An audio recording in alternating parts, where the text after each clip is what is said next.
The test of compassion. A week passed after the storm, and Nathaniel tried with all his might to bury himself in the routines that had always steadied him. His mornings began with immaculate breakfasts, his days with meetings and contracts, his nights with expensive scotch and the quiet hum of classical music echoing through empty halls. Yet no matter how rigidly he clung to this order, unease crept in like water through cracks in stone. The more he tried to forget the maid and her children, the more their memory intruded. He would sit at his desk reviewing numbers that once thrilled him, and suddenly hear the faint echo of a child coughing. He would walk past the laundry room and feel as though the air itself still carried her scent. The faint trace of soap and rain. It was during one of his business luncheons that the test arrived. Unannounced and disguised in the ordinary, Nathaniel had agreed to meet a group of investors at a downtown hotel, an establishment known for its sleek, modern design and reputation for privacy.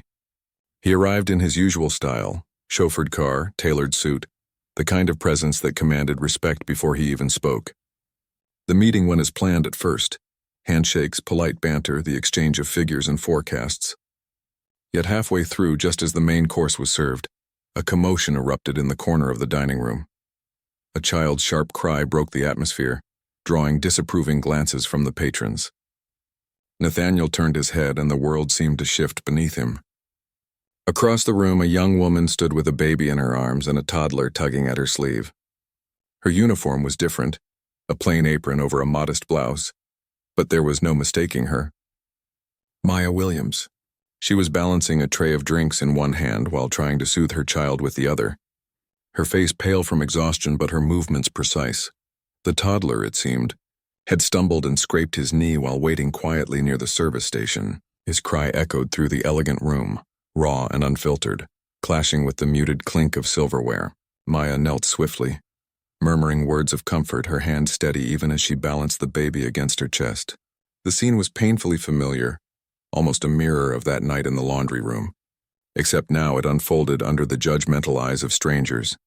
Nathaniel's investors exchanged uncomfortable looks, some frowning at the disruption, others chuckling in disdain. One leaned toward him with a smirk. "Seems this place is slipping, Graves. Letting in staff who can't even manage their own children. What a disgrace." The words burned in Nathaniel's ears, though he kept his face impassive. He knew he should ignore it, return to the conversation and let Maya remain invisible as she always had been. Yet something inside him rebelled. He watched as she rose, her chin lifted despite the embarrassment, her hands steady as she gathered the tray and continued her duties as though nothing had happened. There was no pleading in her expression, no apology beyond the necessary, only determination, the quiet fire of a woman who refused to let humiliation define her.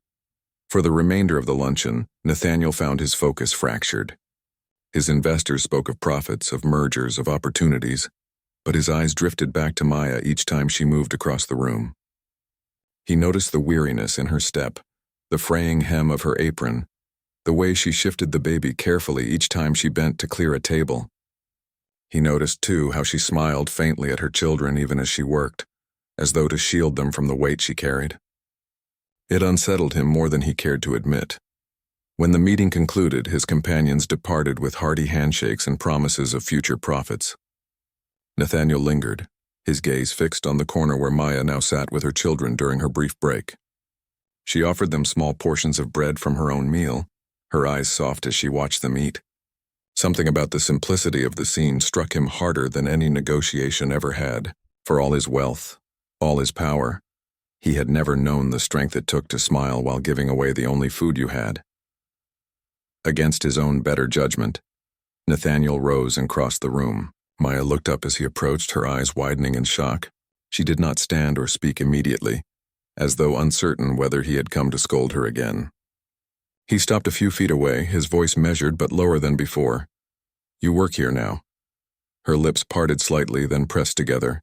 She nodded once. "Yes, sir." "You shouldn't have brought them here," he said, though his tone lacked the venom it once carried. Her shoulders stiffened. "I had no choice. I couldn't leave them alone, and the sitter I found backed out at the last minute.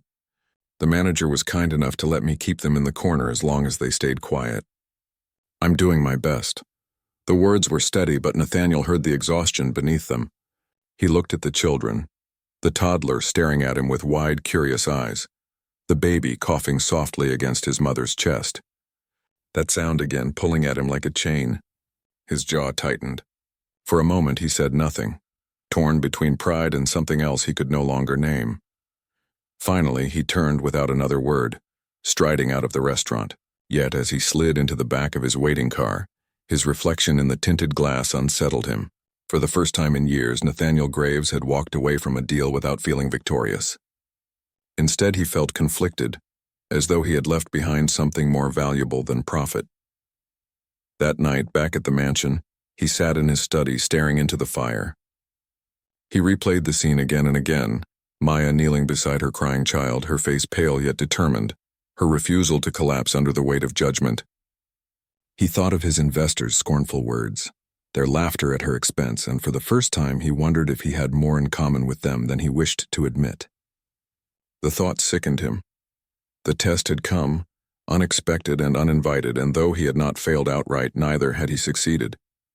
Compassion had stirred in him, but pride had chained it down. As the fire crackled, Nathaniel realized the truth. The fortress he had built could no longer shield him from what he had seen. The cracks were widening, and soon he would have to choose whether to let them break him or free him.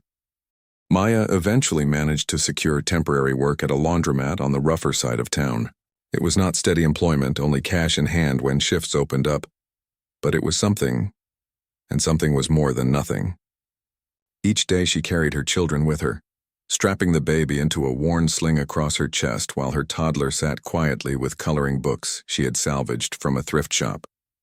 The work was exhausting, lifting heavy bags of soiled clothes, scrubbing stains that refused to fade, folding until her hands ached. The customers were not always kind. Some looked at her with impatience, muttering about mistakes she hadn't made, while others ignored her existence entirely, tossing orders onto the counter without so much as a word. Despite the humiliation, Maya pressed forward with quiet determination. She had endured worse before, and as long as her children had food in their stomachs and a roof, however temporary, over their heads, she could withstand the sting of disrespect. She taught herself to smile even when exhaustion threatened to bow her shoulders, because she knew her children were watching, and what they saw in her would shape how they believed in themselves. If they saw resilience, they would learn resilience. If they saw defeat, they would carry defeat into their own lives. That thought alone kept her spine straight when the world tried to bend it. But the weight of uncertainty never left her. Each night as she laid her children down in the corner of the shelter room, she listened to the baby's cough and felt fear coil tight inside her chest. Medicine could only do so much without proper rest and proper living conditions. She wondered how long she could keep holding the line before something gave way. She whispered prayers again, not for wealth or luxury, but simply for enough strength to survive the next day. In those whispered words was a quiet kind of faith, that no matter how unkind life had been, there must still be meaning in the struggle. Nathaniel, in his mansion across town, carried his own private unrest. The more he tried to immerse himself in his empire, the more the hollowness gnawed at him.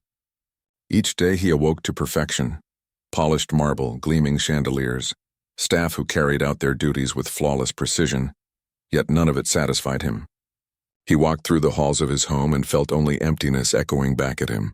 The silence that once brought him peace now felt like suffocation. Even his victories in the boardroom rang hollow. He found himself standing at his office windows overlooking the city, and wondering not how much more he could acquire, but what any of it truly meant. It was not that he envied Maya's struggle. Far from it. He knew better than anyone the cruelty of poverty. But he envied something else entirely, the fire in her eyes as she clutched her children, the raw determination to survive despite overwhelming odds. She carried a sense of purpose that he, with all his wealth, had somehow lost. It disturbed him to realize that a woman he had dismissed as insignificant now represented something his billions could not buy. The thought festered until he could no longer ignore it. One night, unable to sleep, Nathaniel drove through the city alone. He kept the tinted windows up, the leather interior of his luxury car insulating him from the noise and grit of the streets. Yet the contrast was unavoidable. He saw people huddled in doorways for warmth, workers trudging home long after midnight, mothers holding their children close as they crossed dark intersections. He wondered, against his own will, if Maya was somewhere among them, walking as she had that night through the storm. The image tightened his chest until he was forced to pull over, sitting with the engine idling as rain spattered against the windshield. He stayed there for nearly an hour, staring at the city that had given him everything and yet, in some ways, had left him with nothing. Back at the laundromat, Maya endured one particularly cruel evening when a wealthy customer, impatient and sharp-tongued, berated her for a minor mistake in folding. The woman's words were cutting, dripping with disdain for someone she clearly believed beneath her. Maya bowed her head, apologizing softly, swallowing her pride because she could not risk losing even this fragile stream of income. When the woman finally left, Maya retreated to the back room, leaning against the washing machines with her hands trembling. She closed her eyes, drawing deep breaths until the sting of humiliation settled into something firmer. Resolve. She told herself she would not be defined by these moments, that dignity was not measured by the insults of others, but by the courage to keep going. And that courage did not go unnoticed. The laundromat owner, a tired man in his 60s who had been watching quietly, approached her later with a cup of tea. He said little, only that he admired her strength and would try to give her more hours when he could. His kindness was small, but to Maya, it was a reminder that compassion still existed in the world. It gave her just enough hope to continue. Meanwhile, Nathaniel faced his own confrontation. During a high-stakes negotiation with foreign investors, he found himself distracted, his responses lacking the sharpness he was known for. One of his advisors pulled him aside afterward, concerned. "You've built your reputation on precision, Mr. Graves. People notice when you hesitate." Nathaniel dismissed the comment outwardly, but it echoed in his mind long after. For the first time in years, he was faltering, not because of markets or rivals, but because of something inside him he could no longer suppress. By the end of the week, the truth could no longer be denied. Nathaniel stood once again in the east hallway of his estate, staring at the laundry room door as though it might open and reveal the scene from that night. He pressed his hand against the wall, the cool stone grounding him as his thoughts spiraled. He realized with a clarity that startled him that his rules had not protected him. They had imprisoned him. He had mistaken control for strength, when in truth it was nothing more than fear dressed in iron. As the storm inside him swelled, so too did the sense that his life was about to change. Maya was gone, yet her presence lingered, woven into the very fabric of his thoughts. He knew he could no longer pretend she was irrelevant. Something about her resilience, her fire, her refusal to collapse, had ignited a question he could not answer. For the first time in years, Nathaniel Graves admitted to himself that he was not unshakable. He was cracked, and through those cracks light was beginning to seep in. Maya spent the following days chasing opportunities that seemed to vanish as quickly as they appeared. The storm had left parts of the city battered, and while businesses reopened, they did so with limited hours and tight budgets. Every time she asked about work, she received the same tired answers. "We're not hiring, and we just let people go. Try again next month." Each rejection stung, but she forced herself to remain calm for her children. She never cried in front of them, never let them see the weariness etched into her bones. At night, when they slept curled together on a thin mattress in the corner of a shelter room she managed to find, she allowed herself brief moments of despair, but by morning she rose again, carrying determination like a shield.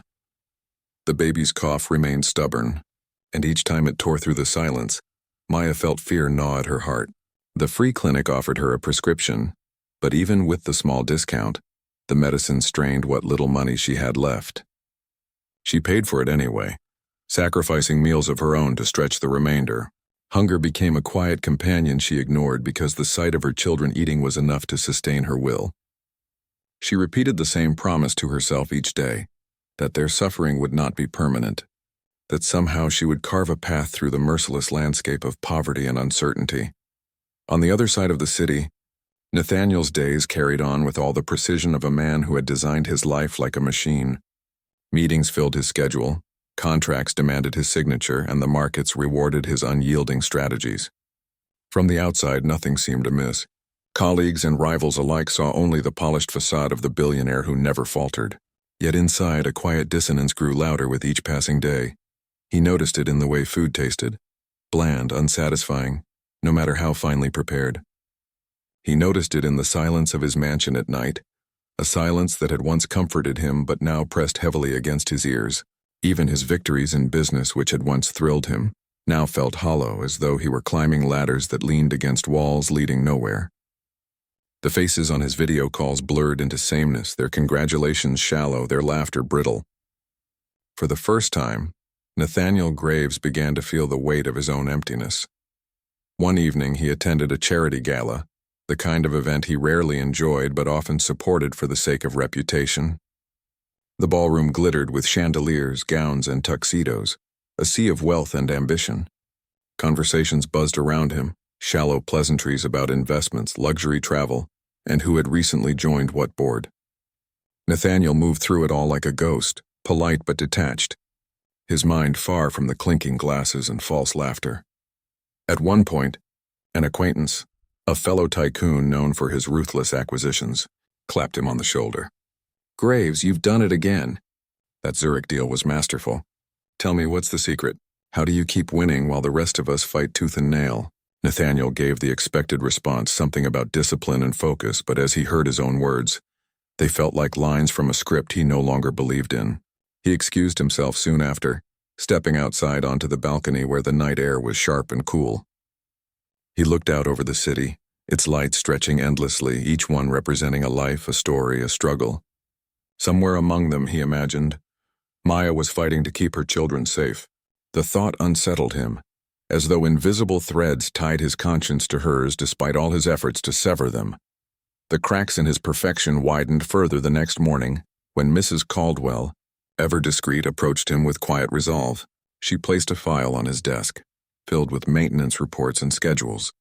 But at the bottom she had slipped a note in her neat, slanted handwriting. "Sir, I know it is not my place, but I cannot remain silent.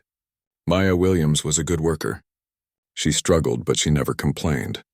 The children are innocent, and she carried them with dignity. Rules matter, but sometimes compassion matters more. Please consider this." Nathaniel read the note 3 times before sliding it back into the file. His face remained impassive, but inside something twisted. He wanted to dismiss it as sentimentality, the weakness of an older woman who had lived long enough to soften. But deep down, the words struck at the truth he had tried to ignore. That perfection, without humanity, was little more than an illusion. That evening, unable to sleep, he wandered into his son's old room, a place he had not entered in years. The room was preserved exactly as it had been the day Daniel died, the toys neatly stacked, the books lined up on the shelves, the bedspread smoothed as though waiting for a boy who would never return. Nathaniel stood in the doorway, the weight of grief pressing down on him, heavier than any empire he had built. He sat on the edge of the bed, running a hand over the quilt his late wife had sewn, and whispered words he had not spoken aloud in years. "I'm sorry, Danny, I didn't know how to protect you. I thought rules would keep me from breaking again, but maybe they've only kept me from living." The silence that followed was unbearable. He rose quickly, closing the door behind him as though shutting away his own weakness. But the cracks were no longer deniable. His fortress had been breached, not by rivals or markets, but by a weary maid and 2 coughing children. And though he tried to convince himself otherwise, Nathaniel Graves knew the truth. The life he had built with iron and stone was beginning to crumble, and for the first time in years, he wasn't sure if he wanted to stop it. The cracks in perfection, the morning after the storm broke quietly over the Graves estate, its white stone walls glistening under a pale wash of light. The grounds, usually immaculate, bore subtle signs of the night's wrath, broken branches scattered across the drive, puddles reflecting the towering elms, the faint scent of wet soil carried in by the early breeze. Inside the mansion, however, nothing appeared disturbed. The marble floors shone, the chandeliers sparkled, the carpets were vacuumed to perfection. Everything spoke of the order Nathaniel Graves demanded, and yet within that order a disquiet had taken root. Nathaniel entered the dining room at precisely 7 o'clock, as was his habit. His breakfast was laid out by the staff. Freshly ground coffee, eggs done exactly the way he preferred, toast lightly buttered, and a silver platter of fruit sliced into immaculate segments. He sat, unfolded his newspaper, and tried to focus on the columns of financial news that usually commanded his attention. The Zurich deal had made headlines, analysts praising his ruthless efficiency and forecasting the inevitable rise of his empire. Yet the words seemed hollow this morning, mere ink on paper without substance. He sipped his coffee, but the bitter richness failed to steady him. He told himself it was exhaustion from the overnight flight, or perhaps the lingering effects of too much scotch the night before. But deep down he knew the truth. It was not fatigue that unsettled him, nor was it the weather. It was the image of Maya Williams clutching her children as lightning illuminated their faces. It was the sound of that child's cough, echoing through his mind like a refrain he could not silence. One of his senior staff, Mrs. Caldwell, the housekeeper who had served the Graves estate for over 2 decades, entered quietly to clear the dishes. She was efficient and discreet as always, but Nathaniel caught the fleeting look in her eyes. She knew. The staff always knew, even when they pretended not to. Rumors moved like air in this house, silent but impossible to contain. "Mr. Graves," she said carefully, her voice respectful, yet carrying a tone of gentle reproach only someone of her age and service could risk. "I heard Miss Williams left in the storm last night. She was a hard worker, sir, a good mother." Nathaniel did not look up from his paper. "She broke the rules." "Yes, sir." Mrs. Caldwell gathered the plates with practiced grace. "But sometimes rules do not see the whole of life." She did not linger after that. She knew better than to press. Yet her words lingered, stubborn as the storm clouds that refused to clear entirely from the horizon. Nathaniel folded the newspaper and rose from the table, moving through the mansion with his usual precision. Meetings awaited him. Conference calls with New York and London, a schedule packed from dawn to dusk with the machinery of empire. He immersed himself in it, convinced that numbers and contracts could drown the echoes of memory. And for hours they did. But each time he stepped away from the phone or closed his laptop, silence reclaimed him, and in that silence, the image of Maya returned. Meanwhile, in the city, Maya found herself sitting in a small cafe with peeling paint and fogged windows, a place that opened early to serve dock workers and night shift employees. She had managed to walk there after sheltering beneath the diner awning. The children huddled against her as she trudged through the wet streets. The cafe owner, a kind woman with tired eyes, had taken pity on her, offering a seat in the corner and 2 mugs of hot chocolate for the little ones. Maya sipped black coffee she could barely afford, her mind racing with questions of survival. She could not return to her flooded apartment for at least another week. The landlord had confirmed that much. The sitter who had quit was not answering her calls. Her savings were almost gone. She had thought the Graves job would carry her through the roughest months, but now she was adrift again. She watched her children sip their drinks, the older one's cheeks smudged with chocolate, the younger still coughing softly, though the warmth seemed to soothe him. Her heart ached with fear, but she forced herself to smile for them. They needed hope, not despair. She resolved that morning to search for another job immediately, any work that would keep them afloat. Cleaning offices, washing dishes, labor no one else wanted, she would take it all. Pride was a luxury she could not afford. What mattered was food in their bellies, medicine for the baby, and a roof, however temporary, over their heads. Back at the estate, Nathaniel found his workday interrupted by a board member's offhand comment during a video conference. "Nathaniel, I saw some chatter in the press about you returning early. Something about unrest at your estate? Staff issues?" The man chuckled lightly, not realizing how the word struck Nathaniel. Unrest. Staff issues. It was nothing, a minor event in the grand scheme of a billion-dollar empire. But Nathaniel felt his jaw tighten. Even here, even among business partners continents away, the ripples of last night had traveled. He forced a dismissive response, but inside he fumed, not only at the risk to his reputation, but at the reminder that his fortress of control was never truly impenetrable. That evening, he walked the halls of his mansion again, as he often did when his mind refused him rest. The east hallway, where he had first seen Maya with her children, seemed almost alive with memory. He paused at the doorway of the laundry room, the scene replaying in his mind so vividly he half expected to hear the sound of children's cries once more. Instead, there was only silence and the faint scent of detergent. He stepped inside, staring at the spot where the vase had shattered. The shards were gone, the floor scrubbed clean, but in his mind, the glittering fragments still lay scattered like wounds across his perfect home. He touched the counter absent-mindedly, his fingers brushing against the smooth surface. A strange heaviness filled him, the same heaviness that had pressed upon him in the hospital years ago when he realized no wealth, no rules, no power could keep his son alive. He had built his life since then on the belief that control could protect him, that distance could shield him from grief. Yet one exhausted maid and two fragile children had undone years of carefully erected barriers in a single night. The cracks had begun, and once cracks appear, no matter how strong the walls, they widen. The city was a full 30 minutes away from the estate, but to Maya, burdened with two children and the storm against her, it felt like an endless march through an unforgiving wilderness.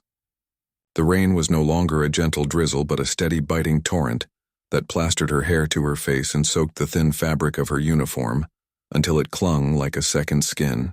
Each step through the muddy road stole more of her strength, but she pressed forward, driven by the fierce, unyielding instinct only a mother can summon when her children depend on her.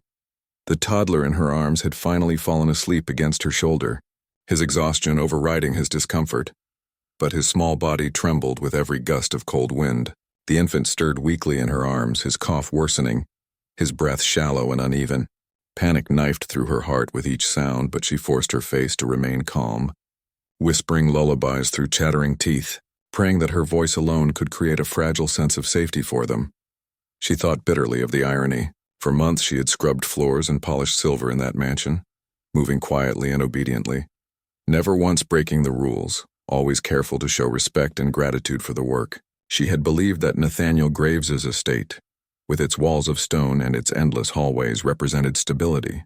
It had not been luxury she craved.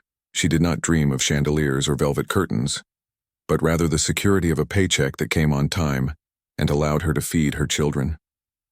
Yet tonight the same mansion had cast her out into the storm, reminding her that for people like her, security was a fragile illusion, easily broken by those who lived above the rules they enforced on others. Still, she refused to collapse. Her children's lives were not negotiable. With every shivering breath she took, she reminded herself of why she must endure. They had no one else but her. And even if the world refused her mercy, she would create it with her bare hands if she had to. Meanwhile, back at the estate, Nathaniel's scotch sat untouched on the desk, the amber liquid catching the firelight while he sat stiffly in his chair, unable to relax. He had dismissed her, cast her out as he had promised himself he would do to anyone who tested his boundaries. But the silence that followed was unbearable. His house, usually a sanctuary of order, felt strangely hollow. The chandeliers still glimmered. The carpet still stretched flawless beneath his feet. But something was missing, or perhaps something had been disturbed that could not be put back into place. He rose and crossed the room to the window, pulling aside the heavy drapes. The storm raged over the hills, the rain sweeping across the grounds in silver sheets, lightning splitting the sky in jagged streaks. Somewhere out there on those very roads she was walking, Maya with her fragile coat and her worn shoes, carrying two children in a storm that could humble even the strong. Nathaniel pressed his hand to the cold glass, jaw tightening as if the thought alone burned him. For years he had told himself that compassion was weakness. He had buried his grief beneath rules because rules were unyielding. Contracts did not weep and policies did not break. But standing there, hearing the faint whistle of the wind through the cracks of the old window, Nathaniel knew that his armor was beginning to falter. Sleep was impossible that night. He tried retreating to his bed with the hope that exhaustion would dull his thoughts. But every time he closed his eyes, he saw them. The boy coughing, the infant's fragile chest heaving, Maya's face determined yet filled with fear, and inevitably his mind betrayed him further, bringing back his son. Daniel's laughter echoing down the halls years ago, the way he had once tugged at Nathaniel's hand to show him a picture he had drawn. Then the hospital, the silence, the unbearable truth. The thunder outside seemed to mock him, rolling with the weight of storms past and storms within. By dawn, Nathaniel sat on the edge of his bed, staring at the floor, his head heavy with the weight of memory. His rules had protected him for years, but now after one night they felt like chains, and yet pride held him still. He had told Maya to leave, and he could not admit weakness by chasing after her. He was Nathaniel Graves, billionaire, builder of empires, the man who bent the world to his will. What would it say if he reversed his word for a housemaid who had broken his rules? And so he remained in his mansion, staring into the emptiness, pretending he did not care. But deep down in the place he had buried long ago, a fracture had formed. And once a fracture begins, it spreads, no matter how strong the stone. Out in the city, Maya finally reached the edge of a district she barely recognized, her arms trembling from the strain of carrying her children for so long. The streets were slick, puddles reflecting the harsh glow of flickering streetlights. A closed diner offered a small awning where she sheltered briefly, rocking her children and rubbing warmth back into their tiny fingers. She was exhausted, soaked through, and terrified, but she kept her chin lifted. She whispered promises again, not to Nathaniel Graves or to the world, but to herself and to her children. We will make it. I don't know how yet, but we will. I won't let you be swallowed by the storm. I won't let anyone decide our worth. We may have been cast out, but we are not broken. Her words were quiet, spoken to an audience of 2 small children, but they carried the kind of strength that can outlast even the harshest night. In that moment, though she was shivering and desperate, she was also something else, unyielding. And that was a strength Nathaniel, sitting in his mansion of cold stone, did not yet understand, but soon would. The storm would end eventually, as all storms do. But its memory and the choices it forced upon those who endured it would echo far longer. For Maya, it would become the first proof that even when stripped of shelter and cast out by power, love could still shield and guide. For Nathaniel, it would be the first reminder that his fortress of order was no match for the chaos of the human heart. And so, as the first light of dawn struggled against the clouds, 2 lives, one entrenched in power, the other in survival, had already begun to shift, though neither fully realized it yet. The return of Nathaniel Graves had set in motion more than anger, more than dismissal. It had stirred the very past he had tried to bury, and it had revealed a resilience in Maya that storms could not extinguish. The paths of Billionaire and maid, so different, were now bound together by a night neither would forget. The storm outside had begun to swell by the time Maya stumbled through the grand front doors of the Graves estate. The cold night air rushed in as if eager to punish her further, slicing through her threadbare coat and chilling the damp sweat clinging to her skin. The infant in her arms coughed again, his frail chest quivering with each breath, and the toddler whimpered against her shoulder, murmuring words she could not even decipher through his fear. Maya pulled both of them closer, whispering promises she had no idea how to keep, telling them it would be all right even as her own heart hammered with panic. The gravel driveway stretched before her like an unkind road into exile. No car was waiting for her, no friend had been called, no place in the world seemed willing to receive her now. She adjusted the blanket around the baby, shielding his face from the icy drizzle that had begun to fall. The boy on her shoulder stirred restlessly and she kissed his temple, forcing a calm into her voice that she did not feel. It's all right, my loves. Mama's here. We'll find somewhere warm. We always do. Her own words mocked her, yet she clung to them like a raft in a raging sea. Behind her, through the heavy double doors, the mansion resumed its stillness as though nothing had occurred. Inside, Nathaniel Graves stood rigid in the dim glow of the hallway chandelier, his fists clenched so tightly that his knuckles burned white. His ears strained against the silence, but still he heard it, that cough, that rasping little breath echoing from a child's chest. He tried to shove it down, tried to drown it beneath years of discipline, rules, and an iron will, but memory is a cruel enemy. Against his wishes, the ghost of his son appeared before him again, as vivid as if time itself had reversed. He saw it all, the sterile hospital room with its antiseptic sting, the faint beeping of machines that tracked life like a cruel clock, and the tiny figure lost in too many blankets. His son Daniel had been only 6 when pneumonia struck mercilessly, stealing his breath one day at a time. Nathaniel had tried everything, the best doctors, experimental treatments, even flying in specialists from across the globe. But all the money in the world had not been enough to buy a cure. The memory of that final night never left him, Daniel's small hand growing cold in his. The silence afterward, a silence so absolute it hollowed Nathaniel's very soul.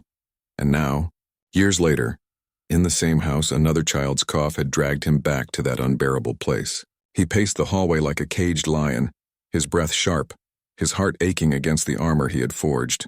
Rage was easier than grief. Fury was safer than compassion. That was why his rules existed. Order kept chaos at bay. Discipline kept emotion from destroying him again. He told himself this with every measured step. But the image of Maya's face, pale with exhaustion, lined with determination, yet softened with a mother's love, haunted him more than he cared to admit. Upstairs, he entered his study, a cavernous room lined with books that he rarely read anymore. The fireplace crackled with a low flame, but it did little to warm him. He poured himself a glass of scotch from the crystal decanter, the amber liquid trembling slightly in his hand. He sank into the leather chair behind his mahogany desk, but comfort eluded him. He could still see her kneeling on that cold laundry room floor, cradling those children as if they were the only thing tethering her to the earth. And perhaps they were. For a man who had built an empire by dissecting risk, calculating numbers, and enforcing absolute loyalty, Nathaniel found himself disturbingly unsettled by the thought of her struggle. She had broken the rules, yes, but not out of malice or laziness. She had done it because she had nowhere else to go. She had done it to survive. And though his pride screamed against it, some faint, buried part of him whispered that survival was something he should understand. Maya, meanwhile, trudged along the dark road leading away from the estate. The rain fell harder now, soaking her already ruined sneakers, turning the gravel into mud that clung to her steps. Every few moments she adjusted the baby's blanket, fearful that the dampness would worsen his cough. The toddler shivered in her arms, whispering, "Cold, Mama, cold." She bit her lip until it bled, refusing to break down in front of them. They had already seen her cry too many times. She needed to be strong even if she was shattering inside. Her mind raced with questions. Where could she go at this hour? The apartment she had once called home was still flooded, uninhabitable. The sitter she had relied on was gone. The shelters in the city were full, and besides, she could not bear the thought of exposing her children to their dangers. She had thought the job at the Graves estate would give her stability, at least for a while, a roof, a steady wage, a chance to rebuild. And now that chance had slipped away with just a few cruel words.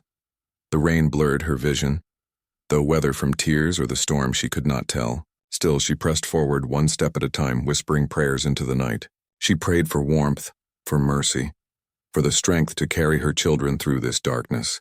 She did not know if anyone was listening, but prayer was all she had left. Back in his study, Nathaniel drained the scotch and set the glass down with a sharp clink.